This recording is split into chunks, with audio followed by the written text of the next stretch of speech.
All right, welcome to Jack Dodson's Insider News this week. We got Justin Kern, new guy on the block at Langley Speedway. All the new things coming up. New guy, yeah. New old guy. Look, we just had that conversation. we did. Let's start with our marketing partners. We got a new marketing partner this year. V8 VA81. That kind of. Can you just say VA811? It's right in front of you. Sometimes that just doesn't work. Once you already get it screwed up, it just can't straighten it out. VA811. GAC, Great American Company. Black Acid Apparel. I'll check my new hats out there. Thank those guys for hooking me up. Bondurant Brothers Distillery. And man, in Factory Campus, man, you check these chairs out we got there. I know, these are nice. I was just saying, y'all upgrading, and y'all got this nice tablecloth. Yeah. Can't even show it on TV, but MPM Marketing 811. That's NC 811. Safety Clean, Performance Plus Motor Oil. Last but not least, Langley Speedway. Can't thank all those guys enough. And with that, Jack, what's the news like? Well, the first thing on the news is Nikki Turpin wants you to be sure you say Virginia 811. Since you can't say it. Virginia 811 instead of VA 811. Thanks, Nikki. And Rick Paust, I have nothing to say to you, period. Wow. And hi, Andrea Calkins. We want to say thank you for, you're involved with getting us all this great stuff from Factory Canopy, so thank you for that. In the news this week, had another big cup race where William Byron came away with the win, which was a little bit of a surprise. The Sonnet?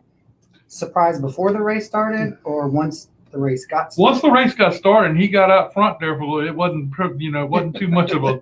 Yeah. But before the race, I wouldn't never said he would have won the race. Of course, I would have never said that Michael McDowell would have won. I would have never said Christopher Bell, and I wouldn't have said Byron. All three of them would win the worst race of the season. Just think of how that's going to shake up to 16 at the end. I mean, these guys are already in, I mean, it's crazy to hear the third race in. We're already talking about the Xfinity is just as bad. Yeah, because they got Mike Snyder just joined the crew. The Gibbs boy, Ty Gibbs. Yeah, but look what they're driving. Yeah, well, not to say, because I think all three of us have probably seen Mike Snyder and Ty Gibbs race. They're not a slouch, but no, they're in like autopilot race cars. And I'm gonna tell you what, that Gibbs boy, he had it on autopilot that night. Yeah, no doubt about that. So anyway, that's the way they started out. The ARCA race down at Five Flags, the ARCA East race, Sammy Smith got the win. Then he got the pole, got the win, and I don't think they have but like 16 cars, 15 cars. There wasn't very many cars at all down there for that. That surprised me being down there. In Florence, they had the late model race. Matt Cox beat, can't think of his name now. That's the new icebreaker race, right? Yeah. And the Showtime Speedway had a super late model race where Stephen Nossi got the win there. He was the cream of the crop from what I saw on the part I watched of it. Do we know if Florence is going to do their lock-in? If they're going to take essentially like everything was with the icebreaker and the end of the year race in November that Myrtle Beach did. I can't remember what it's called right now. I think so. Yeah, I think the winner will get locked in. Yeah, I think that's pretty cool that they took that over. I know a lot of guys enjoyed that race. Oh, it's for sure. like the last hurrah for the late model stocks before all the attention got turned onto the super late model. So. And in the Xfinity race, the second place driver, Tyler Reddick, was disqualified and moved to the last place. And I understand it was he wasn't high enough or wasn't too high. He was too high. Okay, whatever. I mean, I didn't hear about it till way after the race was over with. He got. So it might have been. Well, it was rear height. So whether it was high or low, I guess it could have been low because you're trying to get the blade out of the air on those. That's what I thought it said, but I would, I could have been wrong, but. I mean, that doesn't happen very often. Being too high. Yeah.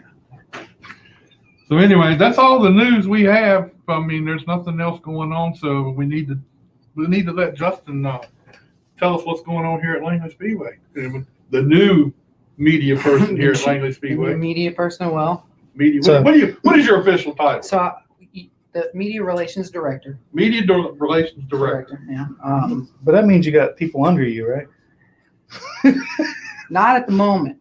Not at the moment. So, yeah, I'm coming on board this year to help the track out with their growing presence in the media. I'm coming off of running theweeklyracer.com over the last 7 years, a project that I started myself.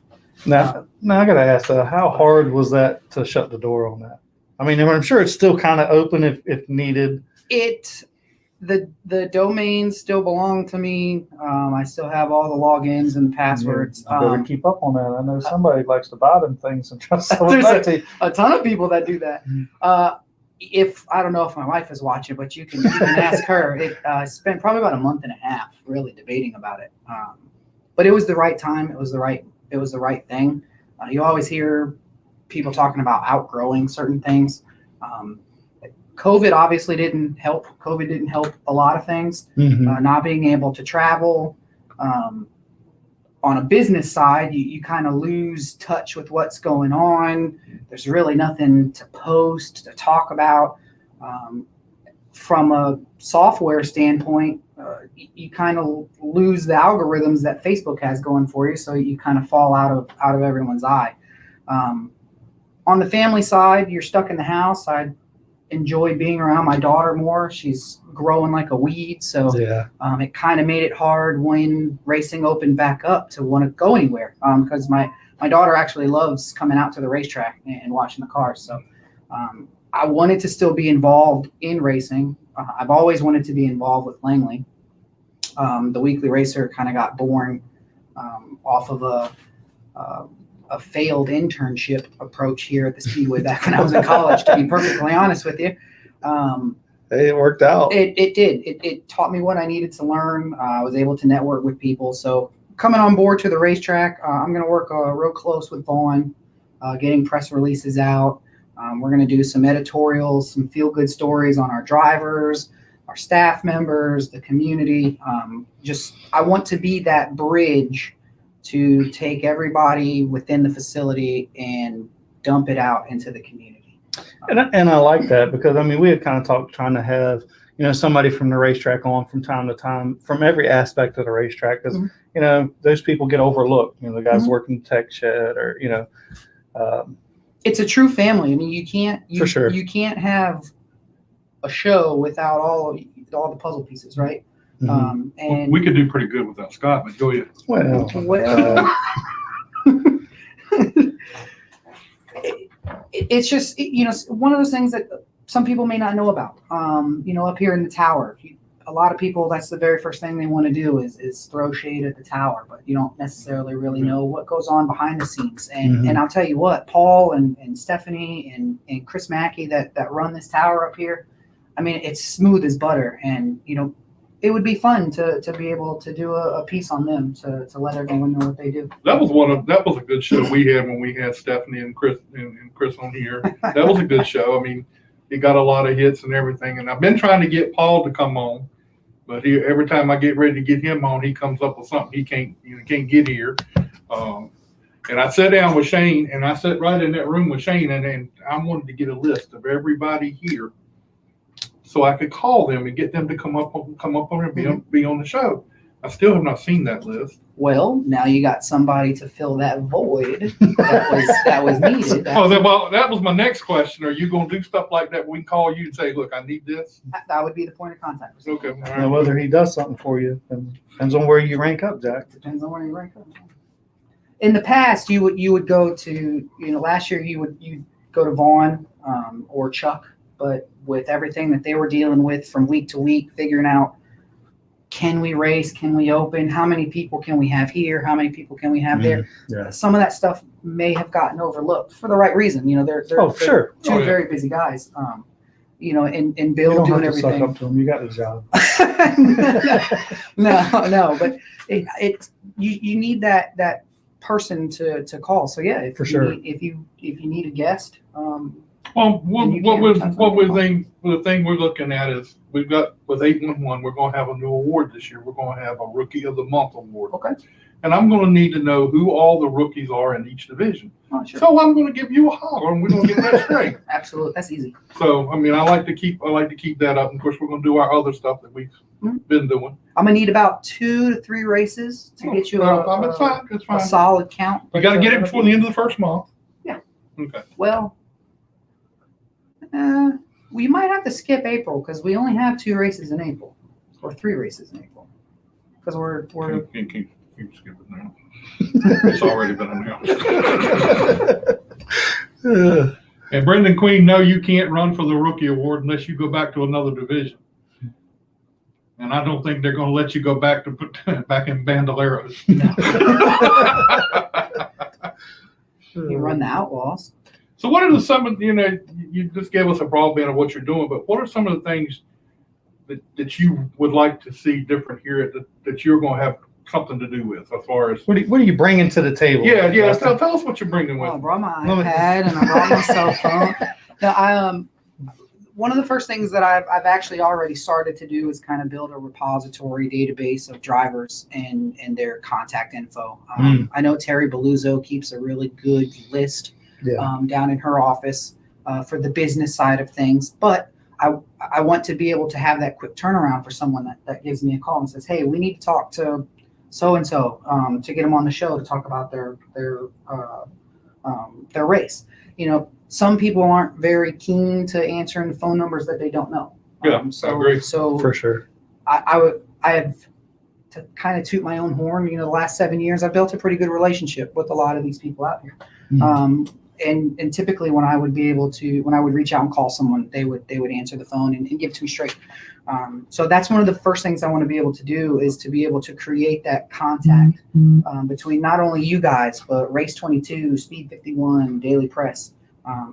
There's the drivers out there, they have stories to tell. And if it's me telling it, that's great. If it's you telling it, that's even better. If it's the Daily Press telling it, that's even better. So that's one of the things I want to do is to be that point of contact for the Speedway. That's pretty cool that that you were here, you were dealing with this stuff in a roundabout way all along, but then now you have the job to. It's official. To take it that extra step that you want to go with it. So how's your relationship with everybody working around here? I mean, everything good? Even Chuck Hall? I mean. As far as I know, yeah. Okay. It's only been about. Chuck hasn't pulled anything on you yet? Or Chuck's quite the prankster. he hasn't got you yet with anything? Or? Not yet, but the key word there is yet. The season hadn't even started yet. You're going to get it. The one thing I know is to have, if he's going to be around a lot on Saturdays, is we're going to have a big old pot of coffee just ready to go. That's all you need. Everything's better with the big old black cup of coffee. I don't drink Now, coffee. how hard is it going to be to balance your regular job and this at the same time? I mean, this is pretty much, you said you're going to be like full-time here anyway, but Sure. I mean. You want my honest opinion?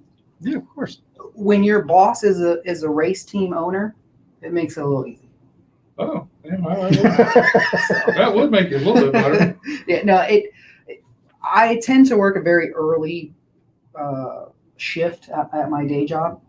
So I'm usually done by 2 or 3 o'clock in the afternoon anyways. And we don't have a whole lot of weekend time. So I've got a really good block of time to be able to dedicate. So how much are you going to be involved with the drift and the carts and stuff? Are you going to be doing anything with that? As much as Vaughn wants me to be involved with the drifting, I kind of, that's kind of his project. He brought that to the track, and we all know how intertwined the Leaches are. Chief and Bill Mullis. I will be as involved as they want me to be. Anybody that comes into the track to use the track, that's my job to tell that story. So it might take me a little while to get used to the drifting because when they were here back in October, it probably took me a solid 45 minutes to get used to how things were even scored and what they were doing. And the fact that it's not really a timed event, it's more points in what you do. But right. No, there's a rumor here. Somebody's going to put a rumor up. Somebody, I see that name that popped up.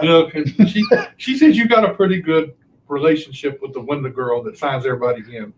I know. I was going to ask, so- was there a conflict? Like, usually you can't hire family and different things.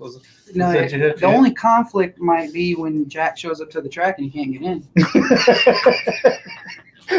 He'll call you. Rick. What? No, I won't call him. I won't call him. You had to find it. We'll find out who's in charge real quick. Well, no. On a serious note, that was another good point that I brought to Vaughn. Is he can now focus whatever he needs to focus on Saturdays. Obviously, Casey runs the sign-in window, the main sign-in window, and obviously she's my wife. So I think it's a whole lot easier for me to be able to compile everything that she needs, and she has everything before she gets there in the morning. So easier on Vaughn, easier on her. She has a direct connection. I typically pick up the phone when she calls. Typically, maybe the better word is you better. So you I better. was just going to ask, like, how did you manage to date her? I mean, you kind of you married up. Let's just be honest. I'm not saying you're lying at all. Would you believe me if I said that we're high school sweethearts? I didn't remember that. Yeah, we actually met in a web design class. Oh, really? So she's the one. Is she the reason why you passed, or you can say? You ask her that question. I probably know what the answer is, but I'm just trying to lead you. You could ask her that question. Hey, Peggy, how you doing tonight? Love you too. Hope to see you soon. Looks like Tom Well, has he's a, on there, but I don't. See yeah, him. I don't see anybody. What's up, Roy? Roy, I talked to Roy the other day. We were texting back and forth. He's doing well. He's doing Good. much better. So I'm gonna get with him again, see if we can get him come back on the show. And being now me and him, we go back a ways now. Yeah, y'all pretty much related. Yeah, that's what it seems like. But and that's just the way it is. So Justin, how excited when this finally come about were you? Because I know you've kind of, I mean, we've all known each other for a long time. Yeah. You've known everybody here a long time. I think we've all known this is something that you've wanted to do. Absolutely. I was elated. Over the off season, Vaughn and I had a couple conversations, and we spent a lot of time. Did you pay her? Did I pay who?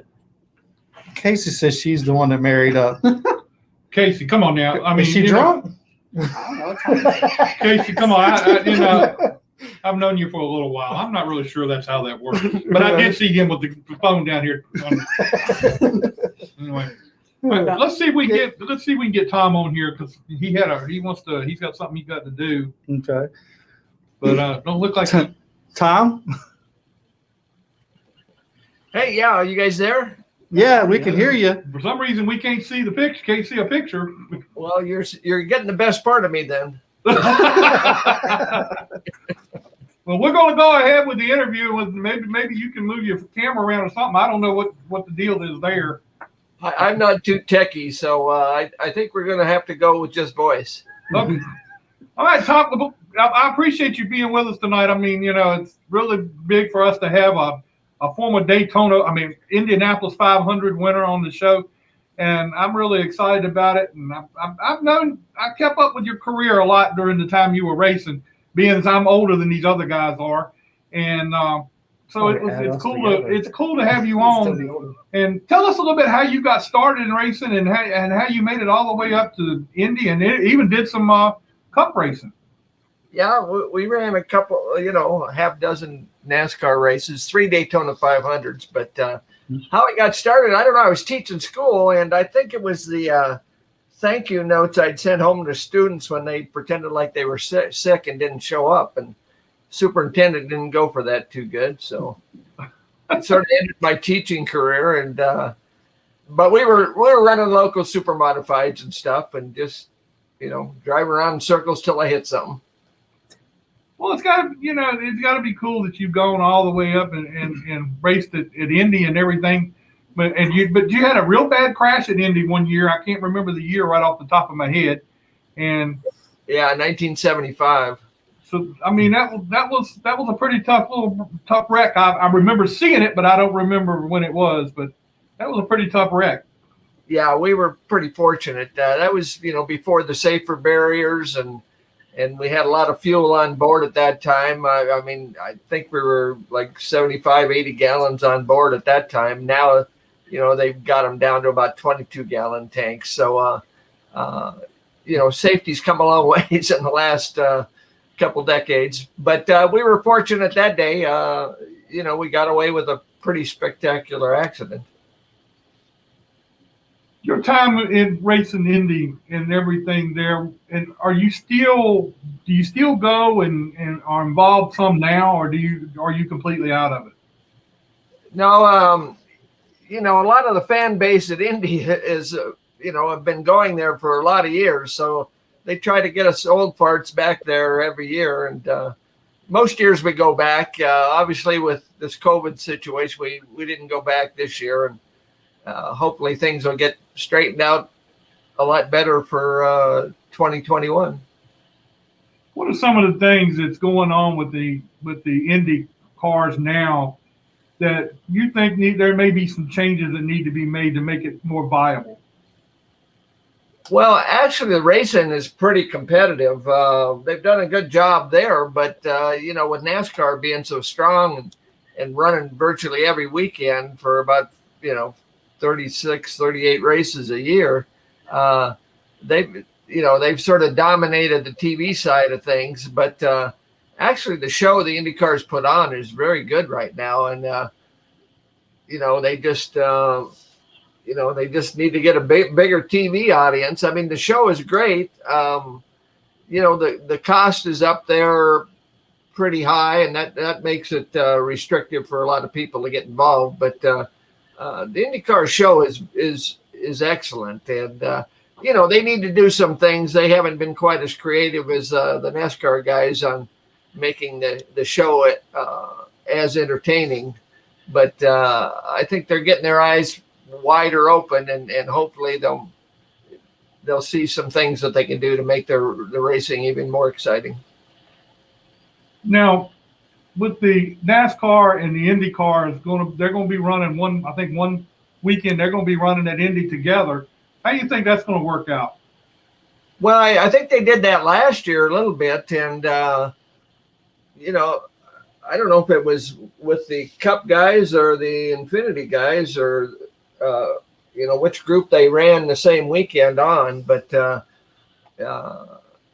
think the stock cars put on a little better show on that road course that specific weekend, and so anyway, that happens. But I think it's good to get them both there together and more exposure for everybody. Yeah. So, how did you like the road courses when you were racing? Did they have very many back when you were racing? Yeah, we started getting more towards the end of my career, and I was an oval track guy, and it took me a while to catch on to road course racing. We'd go to places like Elkhart Lake and Mid-Ohio and stuff, and they pretty much thought I should be sponsored by John Deere because I was off in the grass cutting things. Now, who are some of the car owners you drove for? Because you drove with some of the best.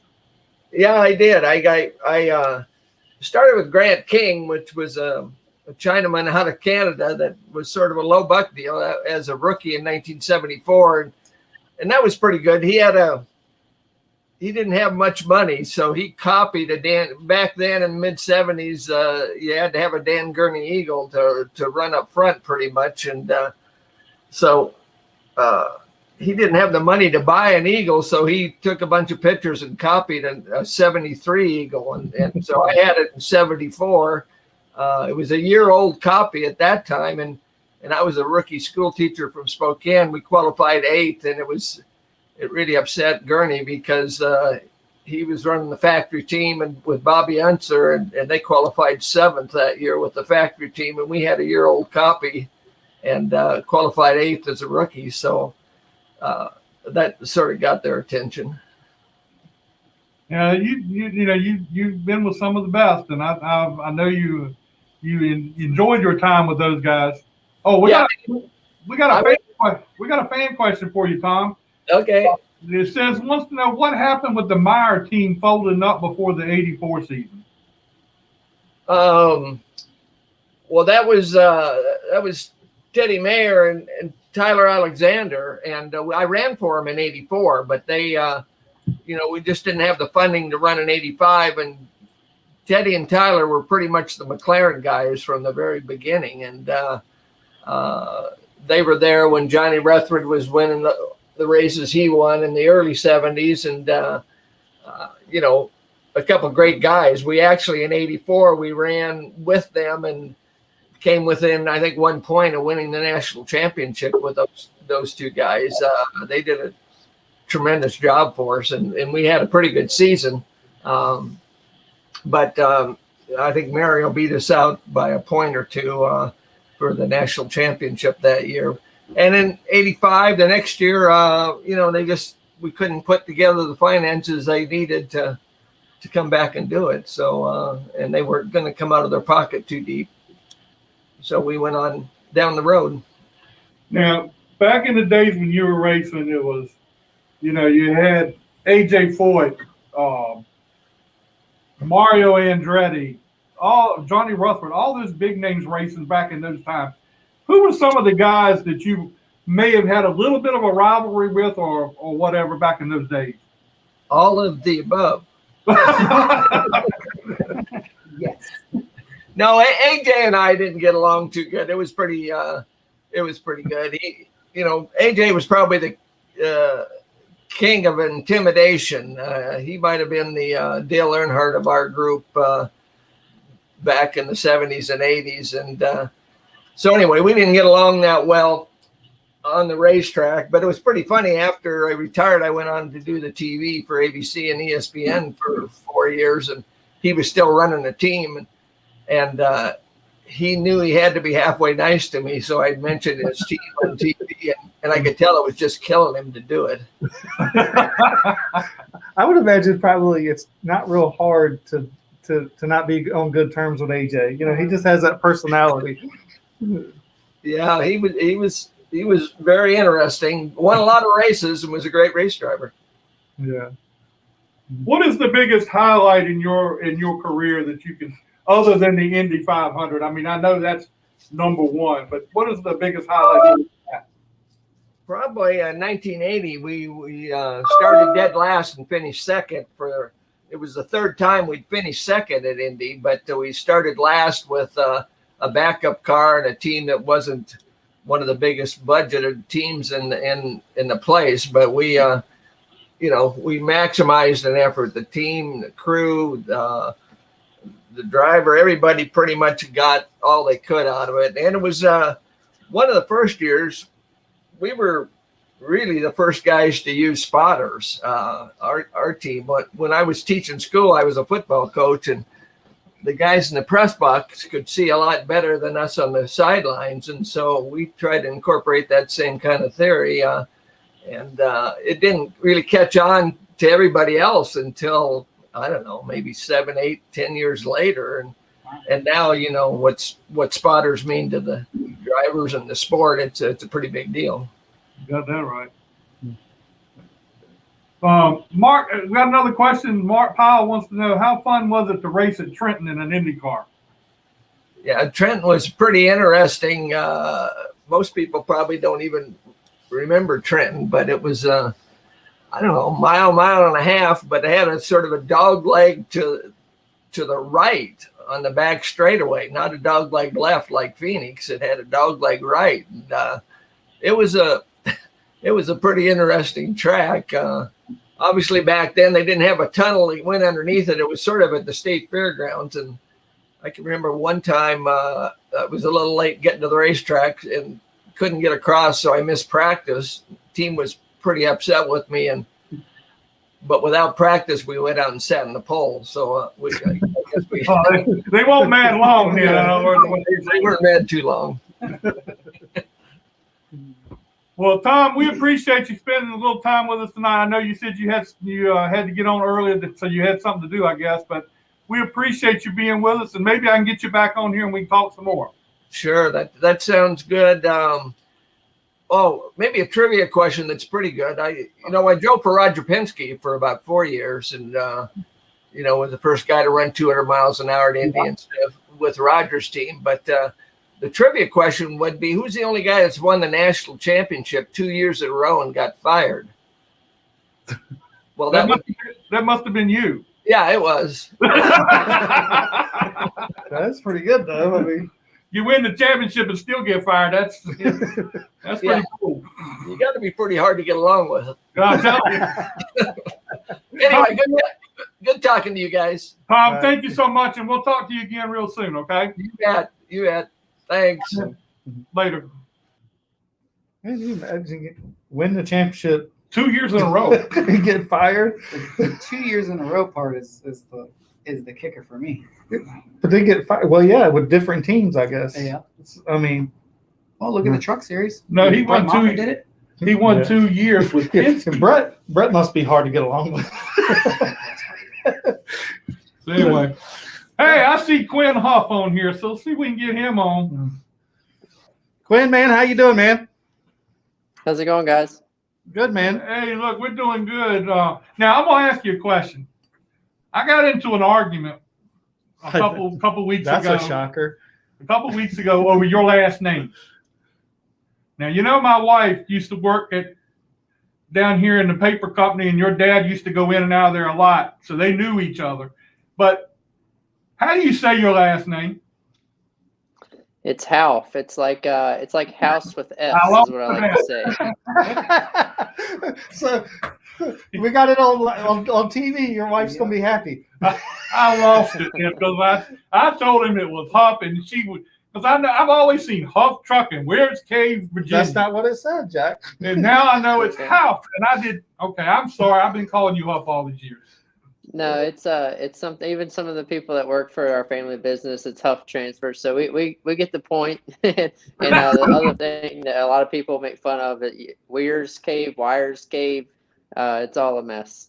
Well, I mean, I know about Weir's Cave, so I know about that place. But look, how's the season going so far for you? Yeah, I'll be honest, our season started off a little rough. We had a couple bad races at Daytona. We didn't have any luck on our side, it seemed like, down there. And really going into Homestead, goal was just to get a race under our belt to finish, and ended up having a lot of problems with COVID coming through our shop. We were down pretty short-handed going into Homestead, and actually my crew chief was in a car accident going to the airport to leave for Homestead Sunday morning. So we were down a lot of personnel, and just kind of had to roll with the punches, but we had a lot of people step up and made it happen, and we were just happy to get through that one. But looking to get everybody back together and head into Vegas and try to get some stronger runs down here.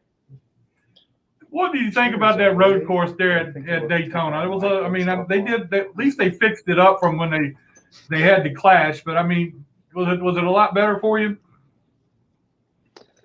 Yeah, the Daytona road course is one that was just kind of thrown in last year and get thrown in again this year since we couldn't go out to Fontana this early. So, I'm not a big road course racer. I came from short track racing in Virginia, and I'm still learning to master a craft of all that comes with road course racing. But Daytona road course is very challenging with just the lack of grip through the infield sections and then getting up to such high speeds on the oval. So we've added a lot of road courses to the Cup schedule this year, so I got a lot of practice ahead of me, but and some new road courses. So we're doing as much as we can to prepare for that, and I'm doing all I can to prepare for that as well. But road course racing is definitely a spot that I feel like I need to gain a lot of experience in.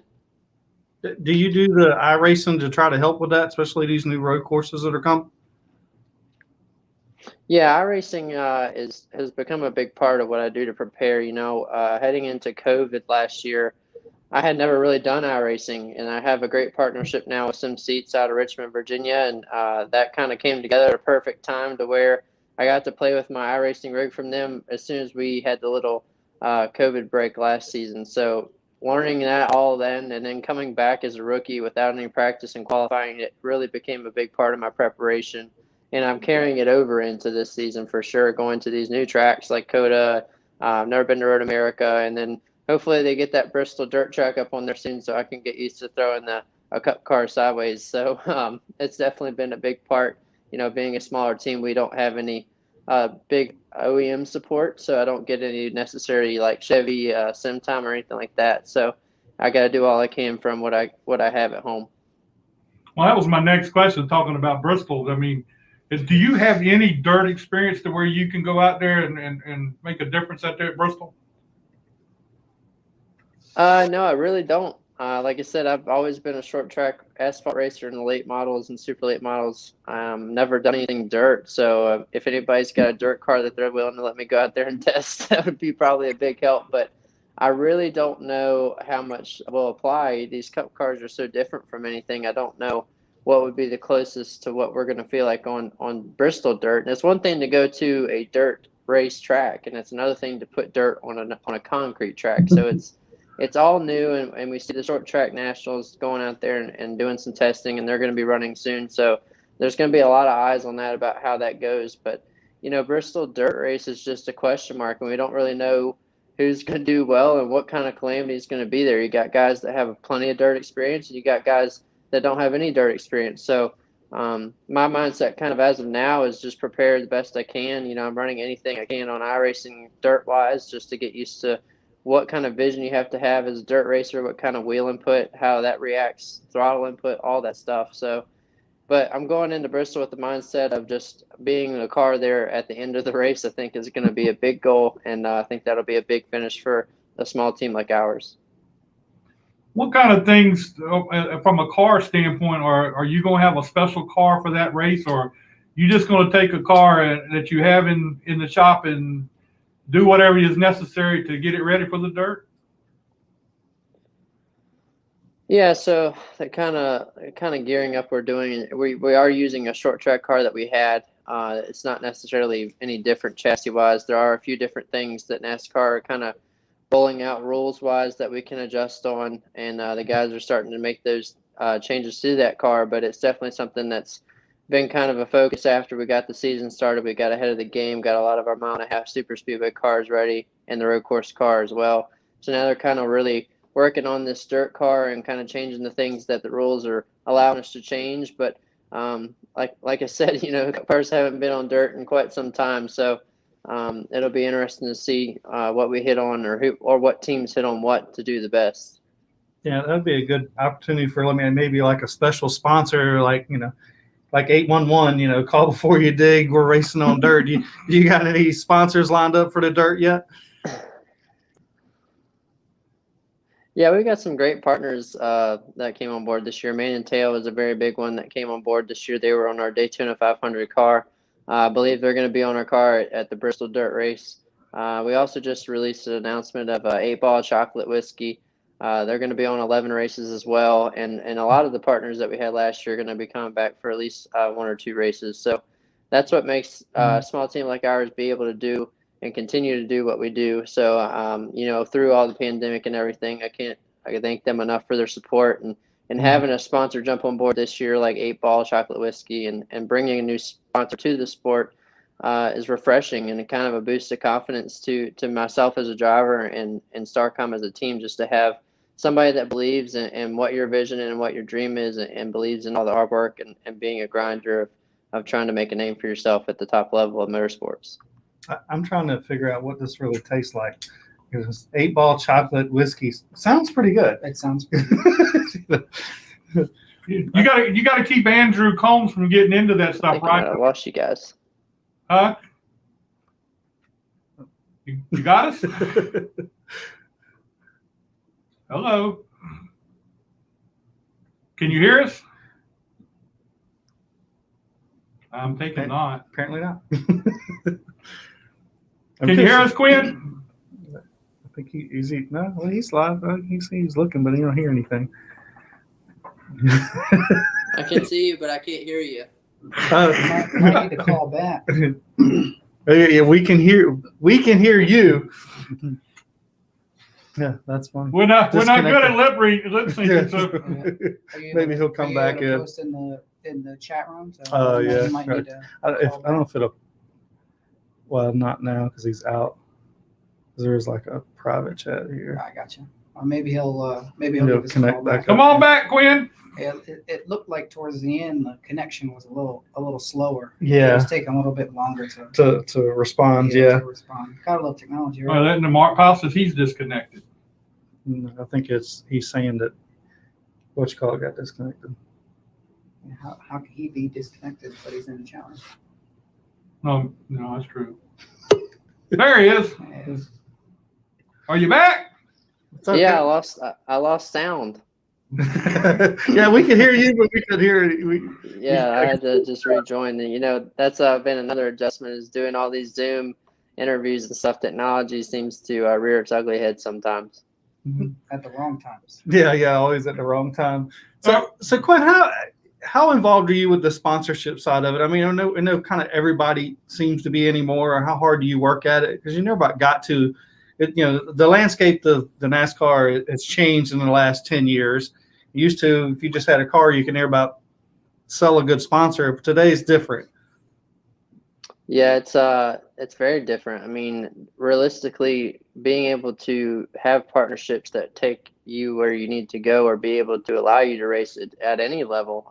It doesn't really matter if it's late models or into the ARCA series, and especially once you get into the top 3 touring series, the Truck, Xfinity, and Cup. It takes a lot of money to make these cars go around, and the old saying is that money equals speed. So, I've met a lot of great talents along the way that I feel like have the definite ability to race at this level, but marketing is a really, really big part of it. And I've been fortunate enough to have a lot of people on my side along the way, and create new relationships like 8 Ball Chocolate Whiskey. That you don't come across many companies that you don't know anybody in that would allow you to race and help you race. So, it just seems kind of like I've always left it up to God on where it leads me in my career as far as a race car driver. And at every end, I feel like something comes up, and 8 Ball Chocolate Whiskey was one of those, that I felt like I was kind of at the wit's end of, as far as relationships I had and sponsors I had. And 8 Ball and Paul Thomas came on board and really believed in what we did. And it's crazy because I'm over here in Virginia and he's over there in Southern California. And it was just one of those deals where we saw the product while we were on the West Coast, out on the West Coast last season. And Andy and I were out there and just kind of made a cold call into it. And he was a motorsports enthusiast, and we stayed in contact all through 2020 and made it happen in 2021. So, sponsorship as a whole, it really makes the difference in racing these days. Now, the next time we go over and eat with Andrew, is there going to be some samples of the chocolate whiskey?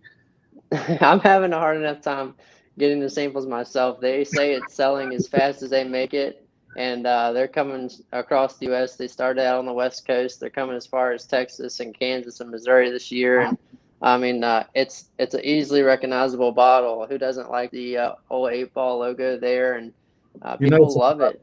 So. Now you've all gone and sent Andrew on out to Las Vegas. He's already gone. Y'all didn't give him none of that stuff to take with him. I mean, or he ain't got none of stuff out there. Probably a good reason. Yeah, he's gonna have plenty of 8 Ball Chocolate Whiskey. Don't you worry about Andrew. I really do. He's a great guy, and I've loved the relationship that I built with him, and for him to be as big a part of the team as he is, even beyond what he does as far as the cooking side of things, means a lot.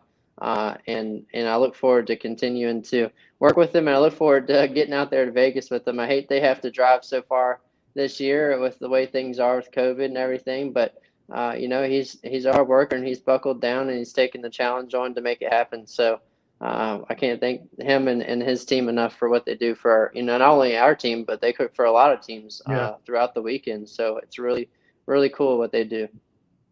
Now I got a fan question here. The guy wants to know, how is it working for Derek Cope?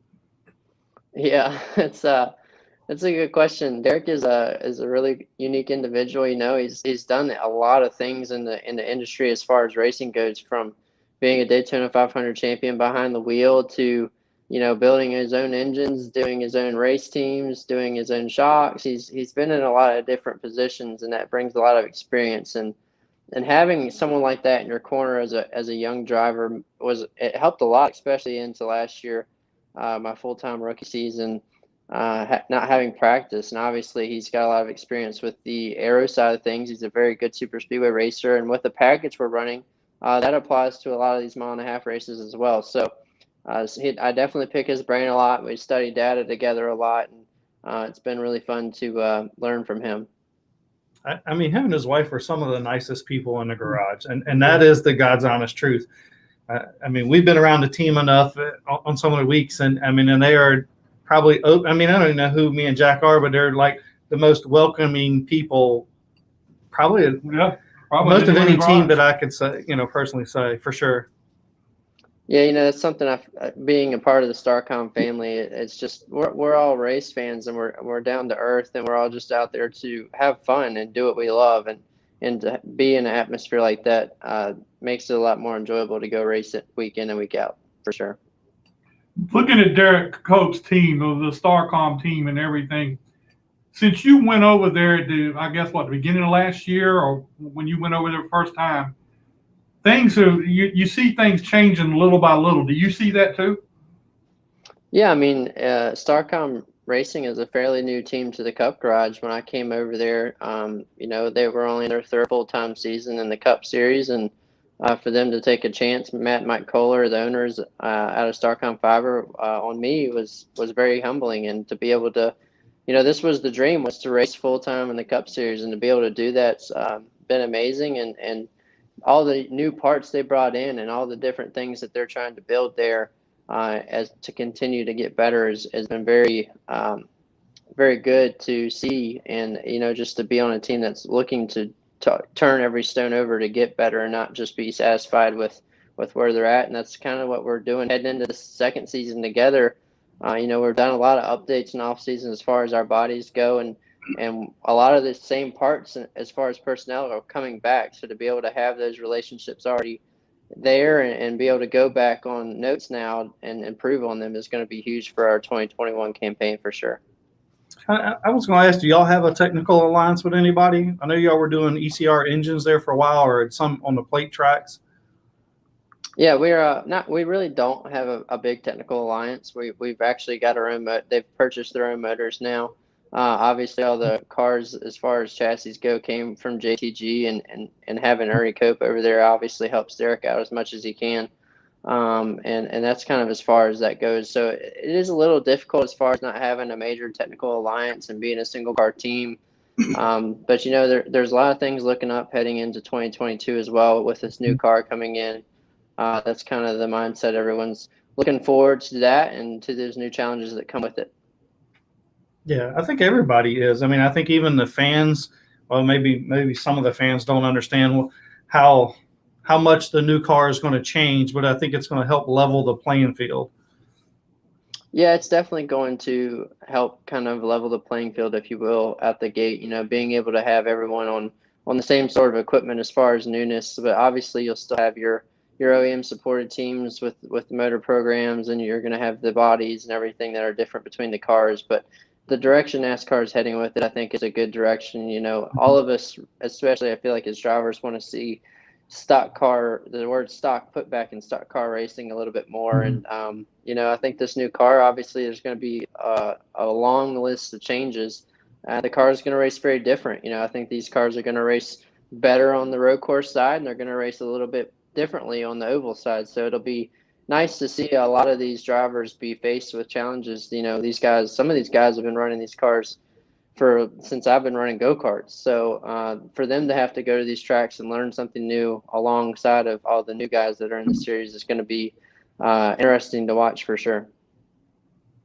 With Derek Cope's team, y'all have got what I think is your equipment comes out, you look good every weekend, the cars look good, everything. And with 2021, with the parity that I'm seeing in the 2021 season, a lot of things could come into play and might benefit you a lot more. Yeah, we do one thing, and that's to show up to the track and look as professional as we can. And Ryan Daly does a great job with all of our wraps. And we had the debut of the 8-ball chocolate whiskey car in Miami, heading back with it into Vegas, and it looks like it's a really great looking race car. And we do all we can for our sponsors. Like I said, it's such a big part of being able to continue to improve as an organization, and we make that our priority. But heading into 2021, like I said, I feel like just out the gate we should fire off a lot better. I got some experience under my belt now. We got notes to lean back on, as well as what we look to improve on from 2020. So getting into these mile and a half, we had the super speedway race, which is, it's better to be lucky than good at those races. And you had the road course race, which was kind of a survival and gaining experience race for me. But now getting into some of these mile and a halves is going to be where we need to buckle down, try to hit our stride a little bit better and see where we're at with our race cars and look at what we need to improve on. You were talking about Ryan Daly. How has the communication been with you and Ryan Daly this year?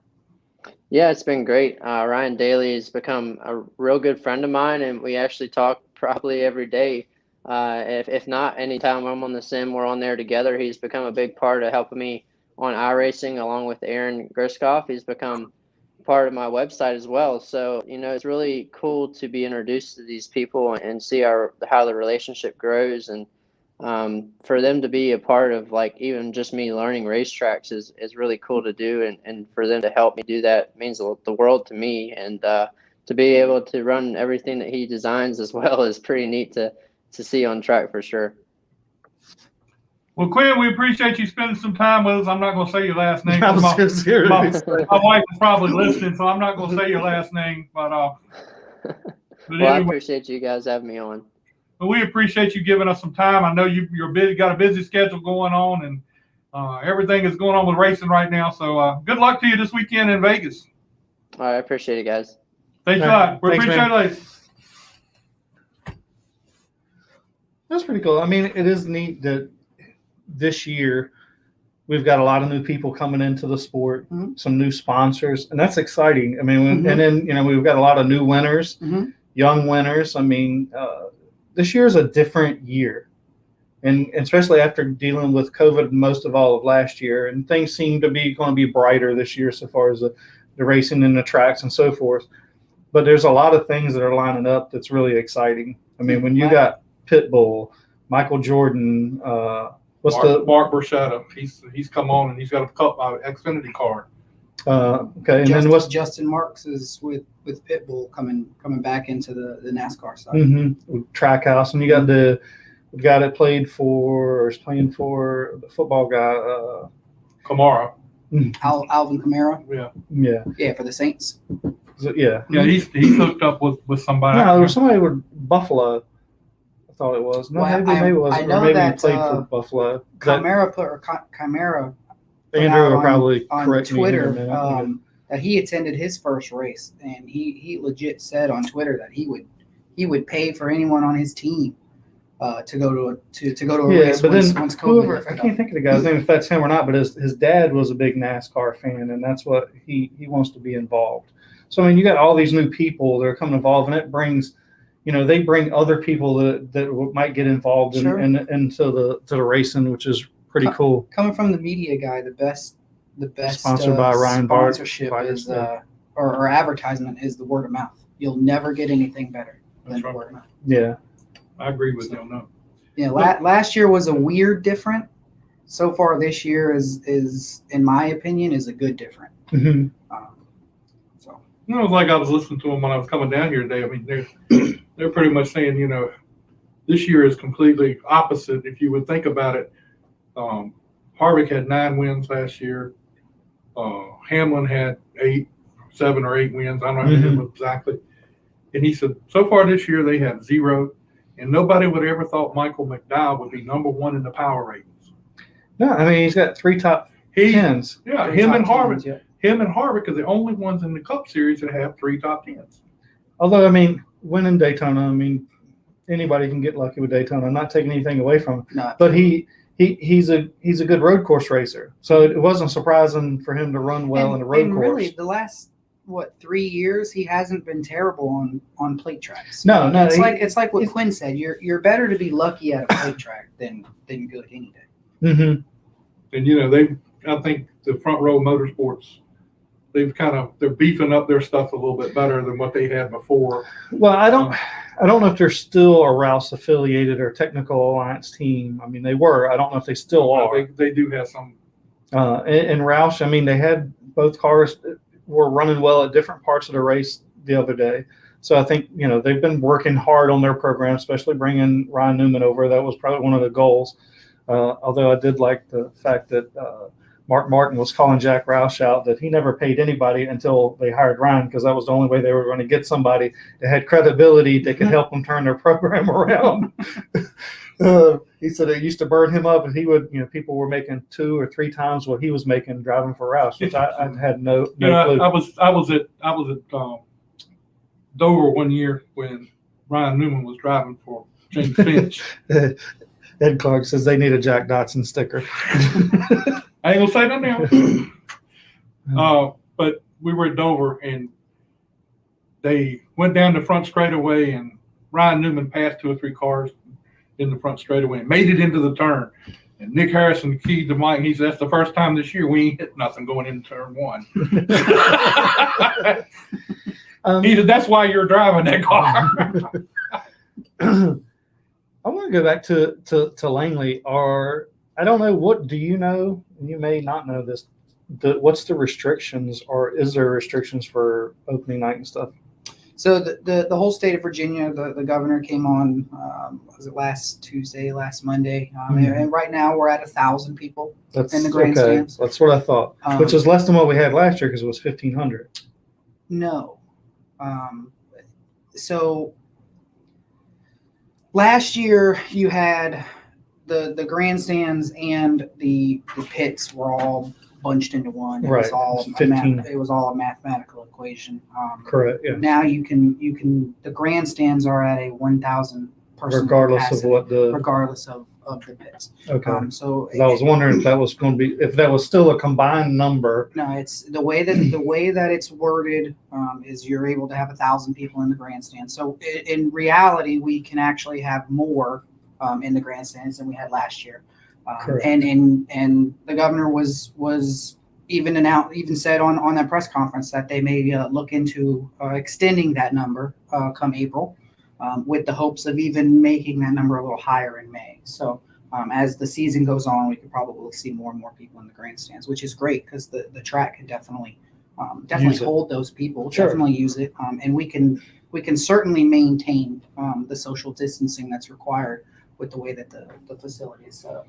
When is Martinsville and the Richmond race? Is that in April or May? So Richmond is April. I was actually just working on the schedule. Hang on, I can pull it up. It's the second week. I think it's the 17th. And then you have the other Richmond race. So it's April 17th and September 11th are the 2 Richmond days. I don't have the Martinsville days that they're closed off on. But I was just wondering if it's going to change just prior to those big events. The April date in Richmond, it very well could, if they hold a press conference or they make that decision at the beginning of April. September, who knows? Mm-hmm. Who knows what's going to happen in September? Hopefully, we're a little bit wider open than we are now. Well, I think we're moving in that direction ever more. Like Pennsylvania opened theirs up today for Pocono. They're going to have they're going to allow a big crowd at Pocono. And I don't know what happened in Texas, but something happened down there today. Supposedly the governor's done got a case of something, and he's done said we're opening everything up. We're opening everything up. No mask, no nothing. Come on. Yeah. So Dwight's got a good question. Maybe some people at the track don't know. So can he put track footage on his YouTube channel? Being that it's on Track Pass? No. I'm not 100% sure on that. I'm not going to say yes or no. If you're talking about YouTube Live, which I know you can do, that might. We're YouTube Live. We're on YouTube Live? Sweet. So that might be something that's a little. I don't think you can use the video from Track Pass and use it for your. Oh, definitely no. Yeah, you wouldn't want to. It'll be stamped on the And bottom. you also need to know that when you're going to do something like that, you need to let somebody know, NASCAR, Justin, whoever. Look, I'm going to be taking some video and I'm going to put it on Facebook, or I'm going to put it on here, because there have been some things here in the last little bit that people would put. You got in trouble? No, not me. No. Everything I do is approved. Everything I do is approved. The key word there is approved. I would definitely check with the track on race days, especially with the race director. And speaking of race director, we have a new race director this year, Jimmy Walker, coming back. Sometimes there are rules put in place for divisions that you can't have GoPros inside the car to begin with. Oh, really? Yeah. Did not know that. A lot of the big late model races, you're not allowed to have GoPros pointed at the driver's hands or the feet. A lot of times you Did not know that. you can key on I think it's GoPro 4s and higher. You can pull up live video of Right, because I thought about doing it because I thought it'd be great for the sponsor, or even on top of the car or something. But the bad thing is not everyone has that same ability to do that. And not since my I don't problem, know if Brendan, I don't know if Brendan's still in here, but think about mounting a GoPro onto Brendan's posts and his hands, and you've got Phil Warren up on the tower. Now Phil Warren can see what the car is doing on the outside, and he can see what you're doing on your hands live time. Yeah. And he can tell you that you're going in too tight here, you're going into too much here, too much gas here, too much brake there. So that's where a lot of that rules come from when the GoPros are in the camera. I got you. I didn't think of that side of it. Yeah, but there are plenty of people that have GoPros mounted on the outside that just show, like a nose camera. Yeah. But always But check with the track. But anything you do that's NASCAR related, you need to clear it before you do it. We've had a couple instances already that's happened that people did something they wasn't supposed to do. Yeah, you got stopped somewhere, didn't you? Well, that was a long time ago. That was a couple years ago. And I've learned my lesson. I know Steve O'Donnell personally now. So, Long story short, Dwight, reach out to me and we can talk about that because just to get a little bit more information on what you're some clarity. Some clarity, yeah.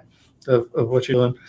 I mean, I would think that if you're putting a camera on top of your car or something, or recording something to make a skit for your team or whatever, I don't think that would be an issue. Even if you come out here and rent the track and test, and you want to put cameras on you, that's fine. It's just a lot of times on race day, they've got the rules put in place that you can't do that. But it sounds like Dwight just wants to pop a GoPro on the hood and film his race and then upload that to YouTube.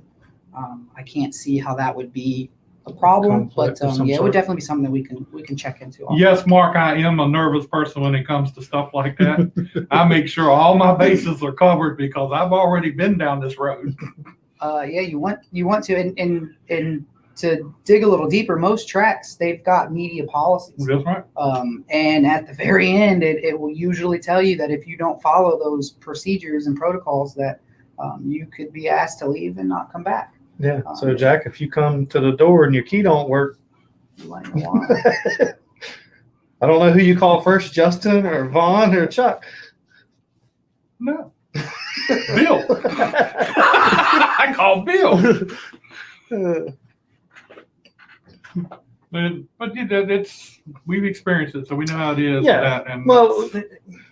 And we're putting a different perspective because we understand that because we've been in this show business per se for a couple of years, that there is a lot of things like that most people don't think of. Sure. And I think there for a while it was just kind of open game for a while, up until probably the last year or two.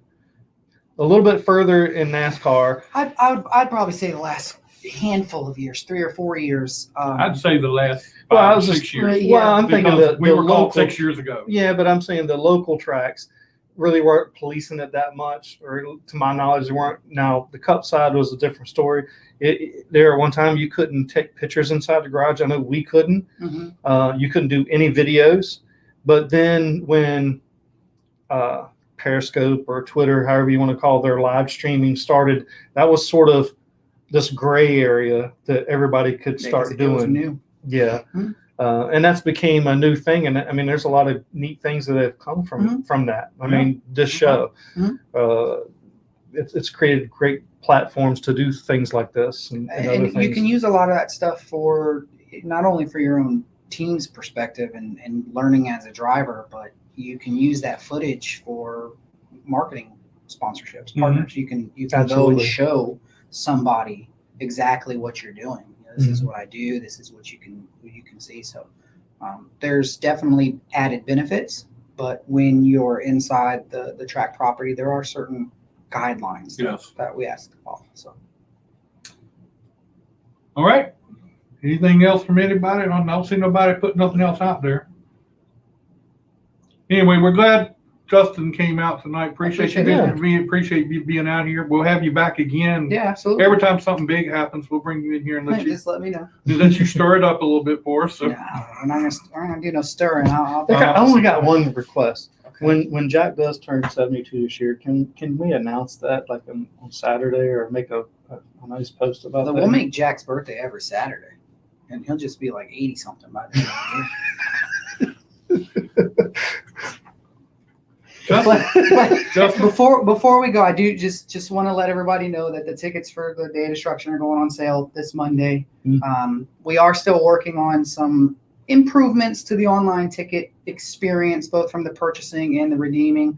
But make sure during this COVID time that you look out Monday afternoons for race tickets for the following Saturday, because they are going to go quick. But we do start selling tickets for Day of Destruction on Monday. All right. Well, that's our show for tonight. Want to thank, by the way, Colby Vance was supposed to be with us tonight. His wife wouldn't let him out of the house, or his girlfriend wouldn't let him out, or whatever it was. Boyfriend, whatever. Or it could have been both of them. Wouldn't let him out of the house. He didn't, or either he has a thing he didn't like Justin. I don't know what it was. He just said he wasn't coming tonight. So anyway, hopefully we'll get him scheduled pretty soon, within the next week or so. Next week on the show, we're going to have Phoenix Kimball. Okay. She is a Bandolero driver from down in Raleigh, North Carolina, that's starting her career, and she's going to be coming here to Langley to race some this year. She's fast. Yeah, she won I several races. We're going to stir some stuff up between her and Riley. I mean, she won some races down there at Florida. I know that's a bad subject, but I'm Florida. Yeah. She's going to have to bring her A game coming up to race with our Bando drivers. So they're no joke here. And then we're going to have Justin Carroll and Terry Carroll. Terry Carroll and Justin Carroll. We call him R. Justin Carroll instead of the other one. And then we're going to have Davey Callahan, the what is it? ARCA driver wannabe? Yeah, the ARCA driver who wants to be an ARCA driver after he won a go-kart on a dirt track. He won a championship, and somehow or other parlayed that into a ARCA ride. I don't know. When was the last time you won a championship on a dirt track? I've never won a championship on a dirt track. Damn, Davey's got one up on you. I'm not even going that with you, Justin. I got to look out for drivers, man. That's my new role. Yeah, Justin won one. He won it at that homemade Oak Speedway or whatever they call it up there. And somehow or other, he went from a go-kart to an ARCA car. It's kind of weird. And tested like in the top 10. Yeah, they had a good test down there. In the ARCA car. So anyway, so that'll be our show next week. And it'll be interesting. So the Bandos drivers, pay attention next week. We're gonna have the pot stir ready. Pay attention next week. We're gonna stir up some stuff. All right, we'll talk to you again next week. Thank you for being with us. Like and share our show. I even got a Scott Allen hat, so I'm so excited. I'm not even gonna say anything. All right, guys, thank you.